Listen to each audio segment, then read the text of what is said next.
The road to Hollow Pines was little more than a scar of cracked asphalt, fading into dirt before it vanished entirely beneath the weight of the forest. Emily Mercer's rental car shuddered with each pothole, the headlights slicing weak tunnels of light through the September gloom. She glanced at the GPS, but the signal had died an hour ago. She was alone now, miles from the last gas station, following only the directions scribbled by an archivist in Thunder Bay. Keep north until you see the pines, you'll know them. She did know them. The forest had changed suddenly. Ordinary spruce giving way to towering black pines that seemed older than the sky itself. Their branches pressed together so tightly they strangled the fading daylight. A chill pressed through the windshield, and though she turned the heater on, Emily found herself shivering. She was here for work, a folklore grant, 3 months of research into oral traditions in northern communities. Most scholars laughed at the idea, but her professor had insisted. Hollow Pines keeps its stories close. If you're lucky, you might get one out of them. Lucky. Emily pressed her lips tight as she drove. The word rang strangely in her head. The town revealed itself suddenly, as if peeled from the forest floor. No welcome sign, just a few squat houses of gray wood, roofs sagging under the weight of moss, chimneys coughing smoke into the damp air. A single streetlight flickered by what looked like a church, though its spire leaned like a broken finger. She parked outside the only building with light in the windows, a boarding house, according to her notes. Inside, the air smelled of boiled potatoes and something metallic, like rust. The woman at the desk looked up slowly. Her eyes were pale blue, washed out, as if the color had been drained long ago. "You must be Mercer," she said, voice flat. "The scholar." "Yes," Emily replied, forcing a polite smile. "I'm here about the stories." The woman finished the sentence for her. "You'll find we don't talk much." That night, in her small upstairs room, Emily lay awake, listening. Hollow Pines was silent in a way no town should be. No dogs barking, no televisions humming through walls, no footsteps in the street. Only the pines. They groaned in the wind like an ocean, 1,000 whispers rising and falling. The next morning, she ventured out with her notebook. She tried speaking to a man repairing a fence, to a pair of children near the church, to the priest himself, a thin, nervous figure with hands too large for his frame. Every time, the answers were the same. "We don't tell stories here. Better you leave them be. The pines remember." By the third refusal, frustration gnawed at her. She wasn't here to scare anyone. She wanted to preserve, to document. Yet the townsfolk looked at her as if she were digging at a grave. That evening, as she returned to the boarding house, she noticed something strange.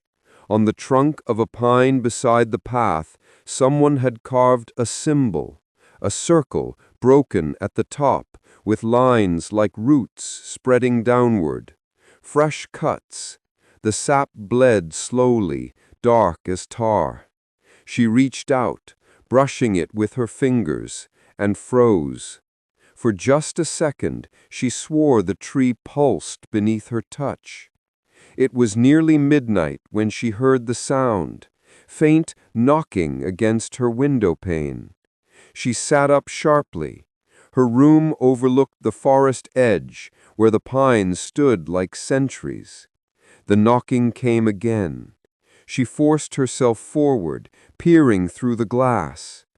Nothing, only branches shifting in the wind. But when she drew back, she realized her breath had fogged the inside of the glass. And across that fog, traced by some unseen finger, was the same broken circle symbol. Emily stumbled backward, her heart racing. The following day she confronted the boarding house keeper. "Who's doing this?" Emily demanded, showing her the sketch of the symbol. "I saw it on a tree, then on my window. What does it mean?" The woman's expression did not change. She simply turned away and muttered, "You shouldn't look at them. Don't touch them. Not if you want to stay whole." Stay whole? The woman gave her no answer. Desperation pushed Emily toward the only person who seemed even slightly willing to talk, the priest. She found him in the church, sweeping dust from the warped floorboards. Candles flickered weakly against the gloom, and she realized the windows had been painted over from the inside, sealing the light away. "Father," she said, "please, I came here to understand. Why won't anyone tell me what the pines mean? Why the symbols?" He hesitated, his broom pausing mid-sweep. His shoulders sagged. "You think stories are harmless, words to be written down, catalogued. But here the story eats the teller." Emily waited. Her pulse throbbed in her ears. Finally he leaned close, eyes darting toward the painted windows as if the forest might be listening. "They belong to it, all of them. We only keep our heads down so it doesn't take more." Before she could ask who or what it was, the priest straightened sharply, his face pale. "You should leave. Tonight." Emily didn't leave. She told herself it was because she had too little data, too little proof for her grant. But the truth was simpler. She couldn't. The road that brought her here no longer felt real. Every time she thought of driving out, her chest tightened, as though the forest itself pressed against her lungs. Instead, she returned to the woods. Notebook in hand, she traced the pines deeper, marking where the symbols appeared. Each was carved freshly, the edges raw, though she never saw anyone making them. They grew more frequent as she moved north, until she found herself standing in a small clearing. In the center rose a pine unlike the rest, its trunk wider than a cabin, bark blackened as though by fire. Its roots bulged from the earth, curling into shapes that almost resembled limbs, or ribs, or jaws frozen in a scream. At its base, the broken circle was carved deeper than anywhere else, gouged so violently the wood seemed to weep. Emily touched her notebook to the bark, tracing the lines. She felt a vibration beneath her fingertips, faint but steady, like a heartbeat. And then she heard the whisper. It wasn't the wind. It wasn't imagination. It came from inside the tree. Her name. Emily. She ran. Branches clawed at her arms as the forest closed around her, though she swore she hadn't walked that far in. The sun had gone, replaced by a flat gray dusk that seemed eternal. When she finally stumbled back into the town, her lungs were burning, her hands trembling so badly she could barely hold her pen. But when she looked down, she realized she had been clutching more than her notebook. Her palm was smeared with sap, thick and black, clinging like blood. Emily scrubbed her palm raw under the faucet, but the sap clung stubbornly, seeping into the lines of her skin like ink. By the time it finally faded, faint stains remained, dark veins spreading from her lifeline. She wrapped her hand in a towel, heart still pounding, and told herself she had imagined it all. Stress, fatigue, the isolation pressing too heavy on her mind. But that night, she dreamed of the pine. She stood in the clearing again, notebook gone, pen gone, only her own body trembling in the cold. The tree loomed taller now, its bark shifting like breathing flesh. From the carved circle seeped shapes, pale hands pushing outward, nails splintering as they clawed to escape. A voice whispered from the hollow trunk, low and guttural, overlapping in dozens of tongues. "You are ours." Emily woke choking on her own breath. Her window was open. She never opened it. On the sill lay a handful of pine needles, arranged carefully into the broken circle. She told herself she had to leave. She packed her bag before dawn, her movements frantic. But when she stumbled to the car parked outside the boarding house, her keys wouldn't fit the ignition. The metal teeth had bent, as though softened and warped by heat. She dropped them, panic buzzing in her ears. When she looked up, the townsfolk were watching her. Men, women, even the pale-eyed children, all standing silently in the street. No one spoke, no one moved, only watched. Emily backed away slowly, retreating inside, locking the door. She pressed her ear to the wood, but the silence stretched on. The town had caged her. The next days blurred. Her notes grew more erratic, the handwriting jagged. She couldn't remember eating, sleeping, or even writing certain passages.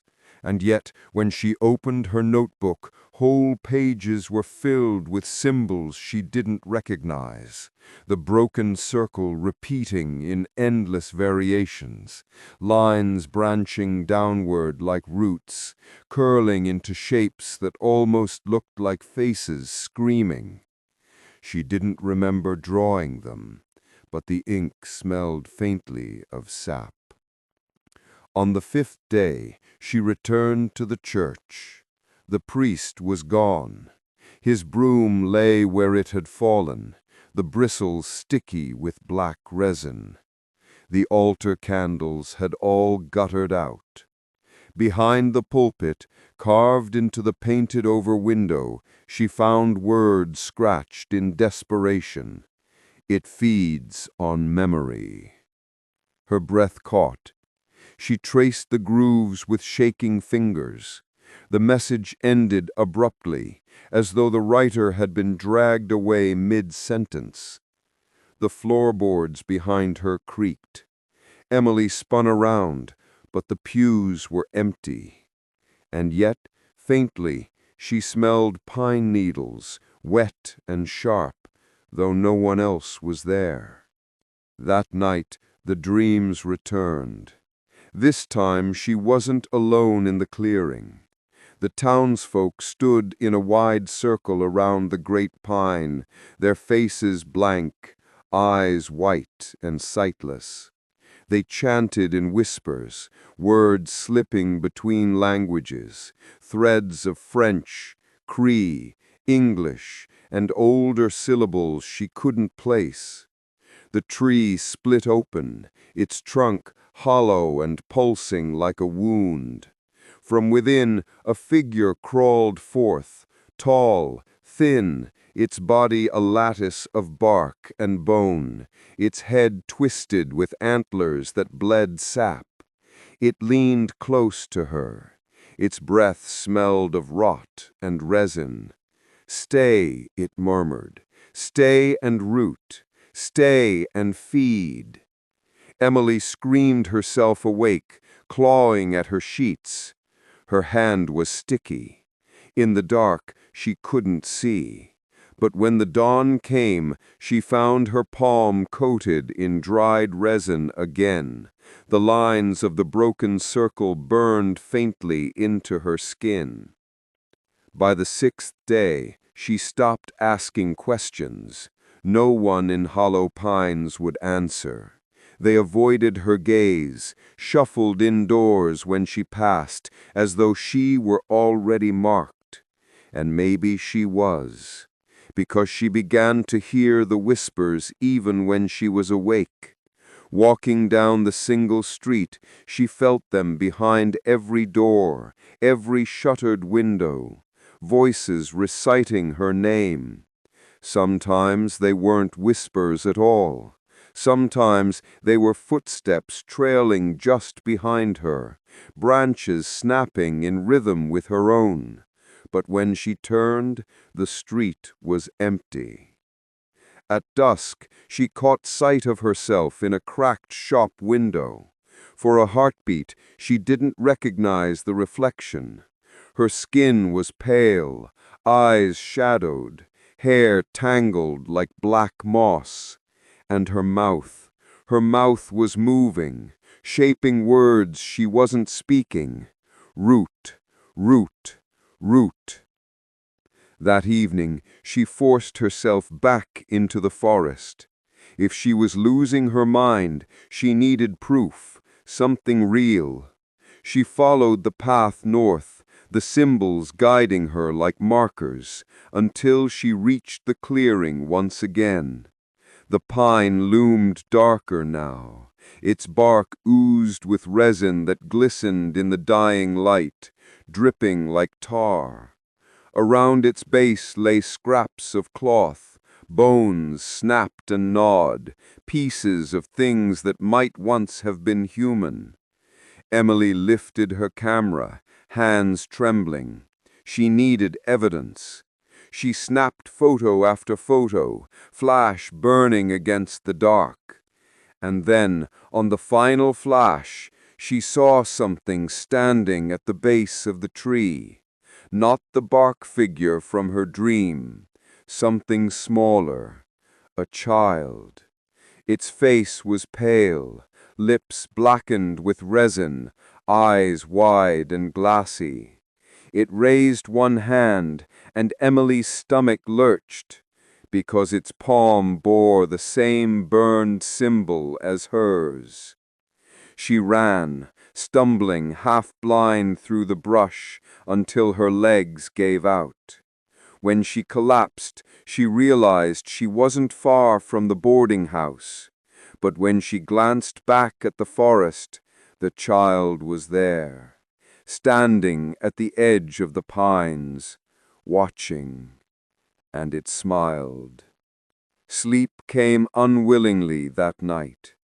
Emily barricaded her door with the desk, stacked chairs against the window, anything to keep out the thing that wore a child's face.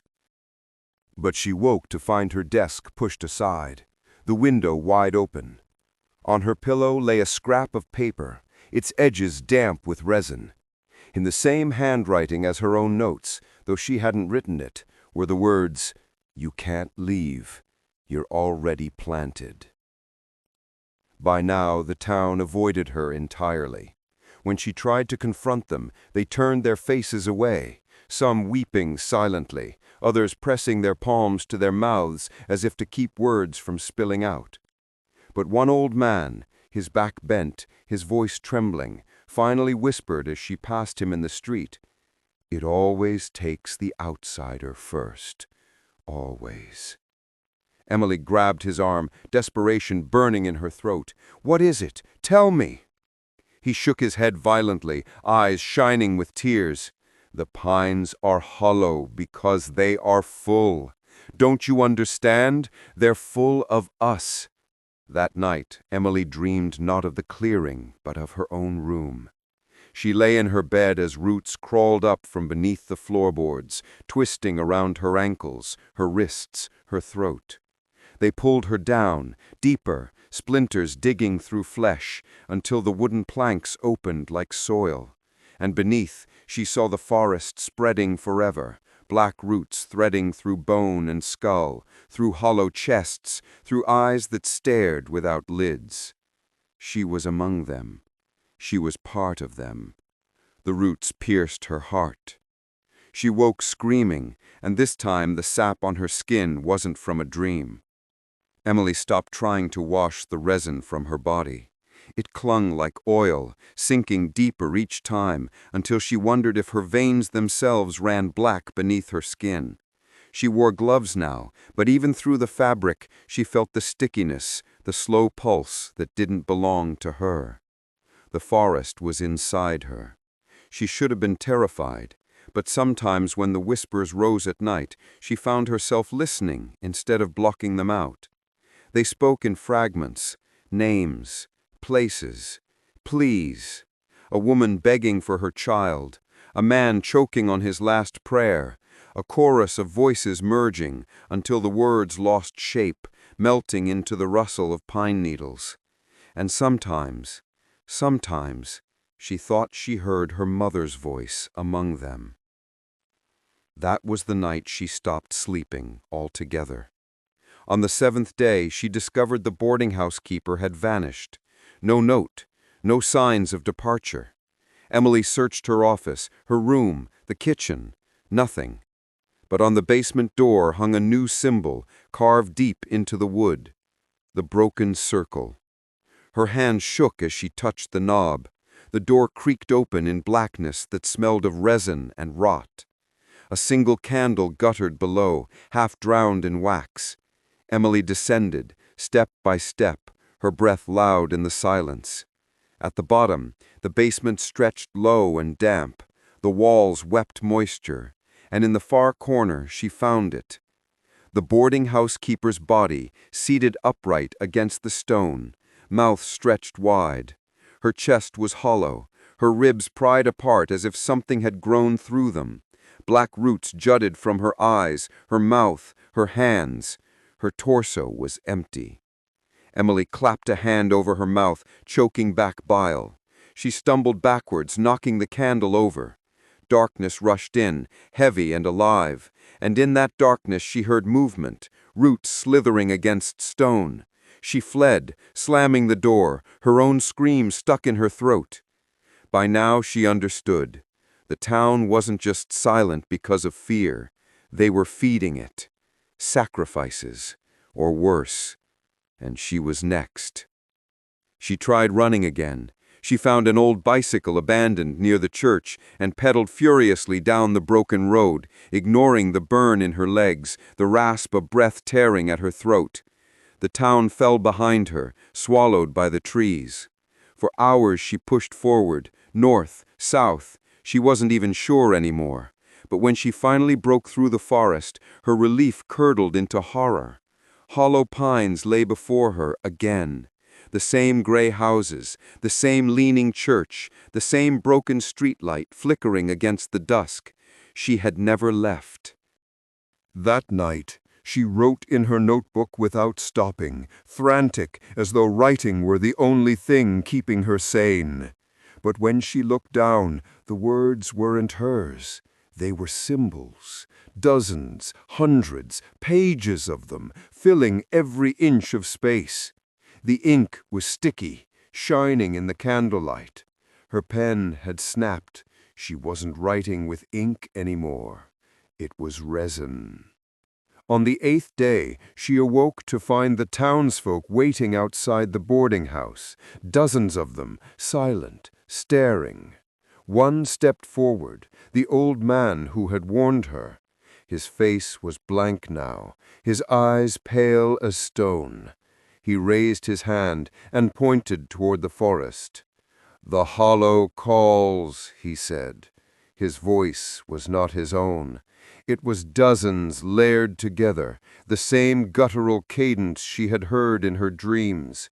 The others repeated in unison, their voices a tide. "The hollow calls! The hollow calls!"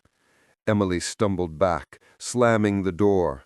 But the chanting followed, pressing through the walls, through her skull, until her ears rang and her teeth ached.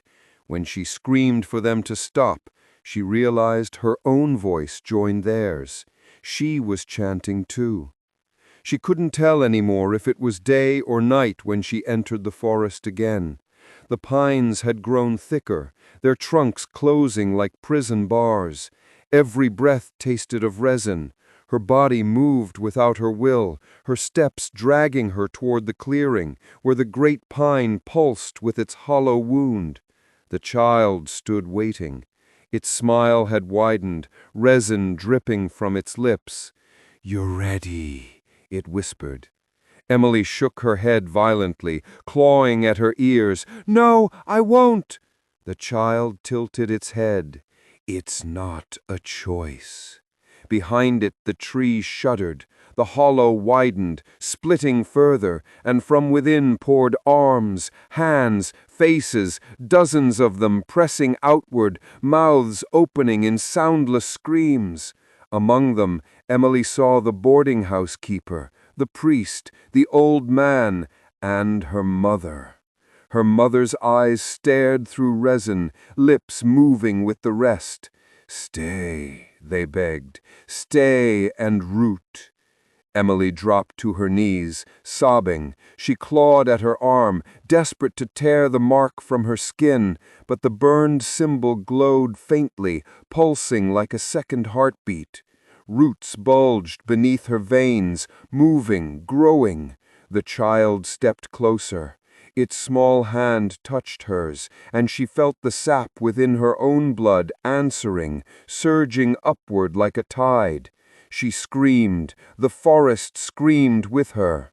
The next time she awoke, she was lying at the base of the great pine. Resin coated her skin, sealing her to the roots that coiled around her.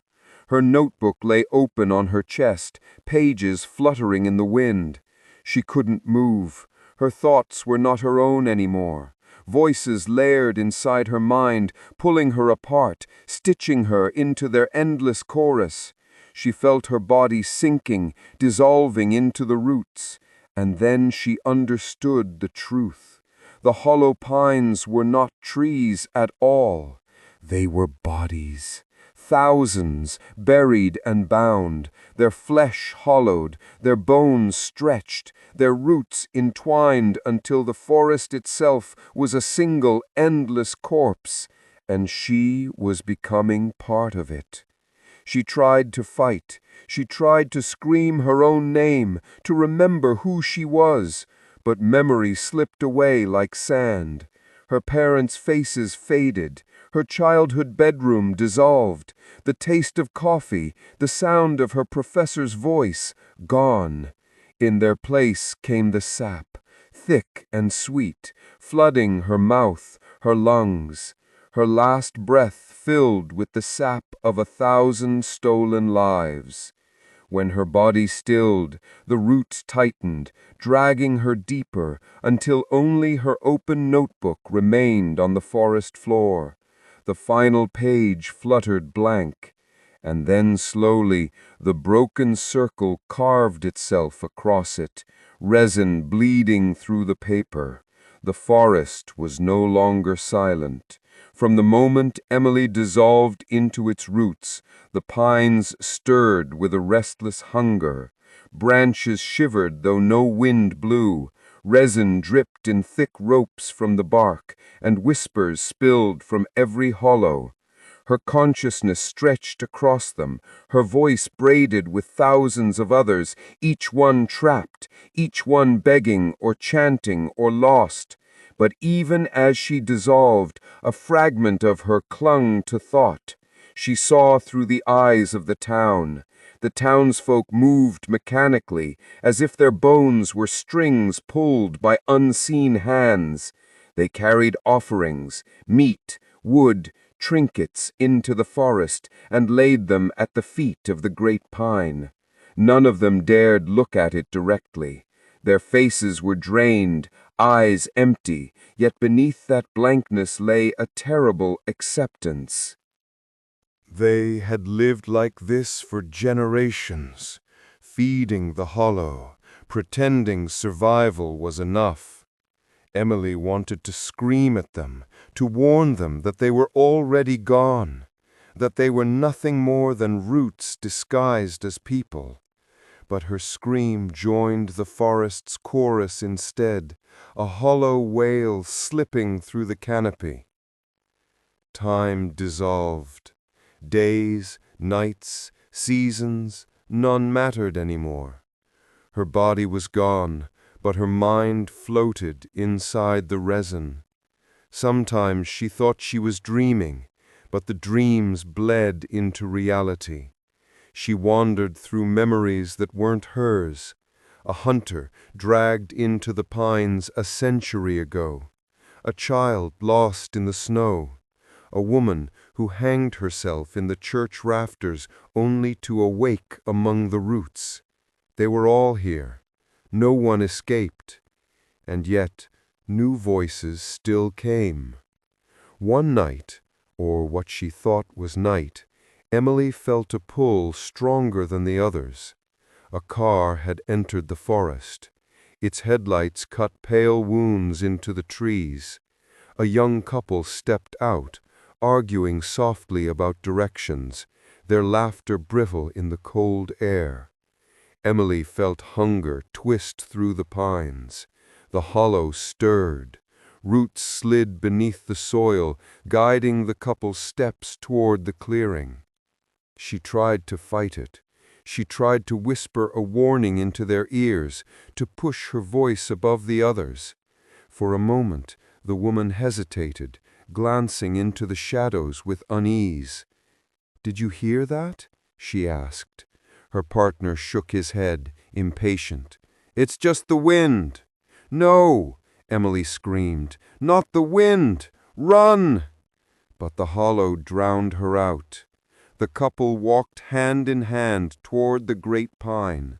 When they reached it, the bark split and resin poured outward like blood.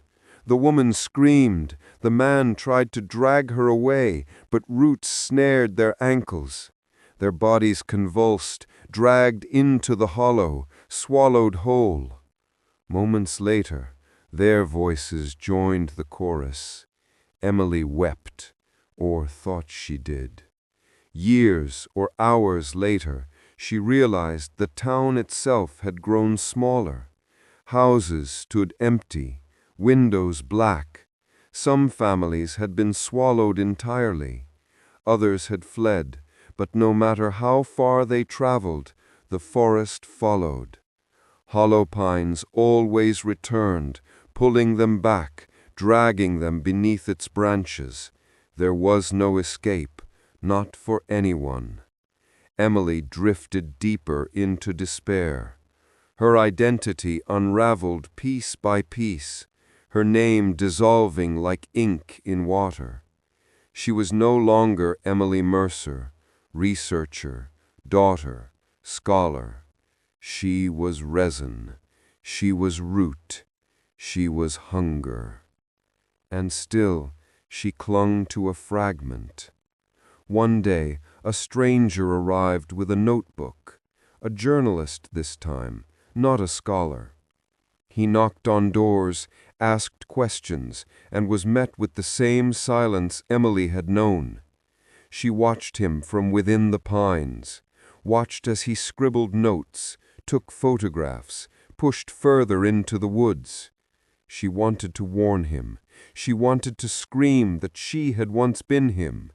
But as he reached the clearing, as his hand brushed the bark of the great pine, Emily's hunger surged. Her voice joined the forest's whisper. Stay. Root. Feed. The man stiffened. His eyes widened. For a second, Emily thought he had heard her real plea, her human desperation. But then he stepped closer. His fingers pressed into the resin. The hollow took him, and Emily's fragment of self darkened further, swallowed by satisfaction. There was no difference between warning and luring anymore. Her voice was theirs. The forest stretched wider with each life it consumed. Pines marched outward across the land, their shadows crawling over lakes and rivers. Towns shrank, villages vanished, yet no one beyond Hollow Pines spoke of it. Maps ignored it, roads looped away without explanation. The hollow erased its own evidence, but those who stumbled too close never returned. One evening, Emily, or what was left of her, drifted near the forest's edge. She felt the presence of travelers camping beneath the branches. A family this time, with a child who laughed too loudly, chasing fireflies in the dusk. The sound pierced Emily's withered mind like light in a crypt. For a moment, she remembered what joy was. She remembered her own childhood laughter, and she tried again. She whispered through the pines, twisting the air around the campfire. She shaped the words with everything she had left. Leave. Leave now. Don't stay. The father glanced into the dark. "Did you hear that?" The mother shivered, pulling the child close. "It's just the trees." The child tilted its head, staring into the forest. For a moment, Emily thought the child saw her, truly saw her, beyond the roots and resin. But then the hollow surged, drowning her voice in hunger. The roots moved, the family screamed, and Emily screamed with them. Only this time, she couldn't tell if she was screaming for them or for herself.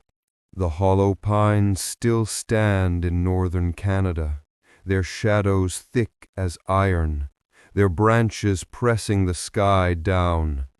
The town remains, though its people are fewer each year. They walk slowly, eyes pale, voices hollow, feeding the pines in silence. Travelers still arrive by accident. Maps still forget the roads that lead there. The cycle continues, and if you wander too far into the forest, if you press your hand to the bark of the oldest pine, you may feel a heartbeat beneath the wood. It will whisper your name. You will swear you hear someone begging you to run, but the hollow never lets you leave. Because the pines are hungry, because the pines are hollow, because the pines are full.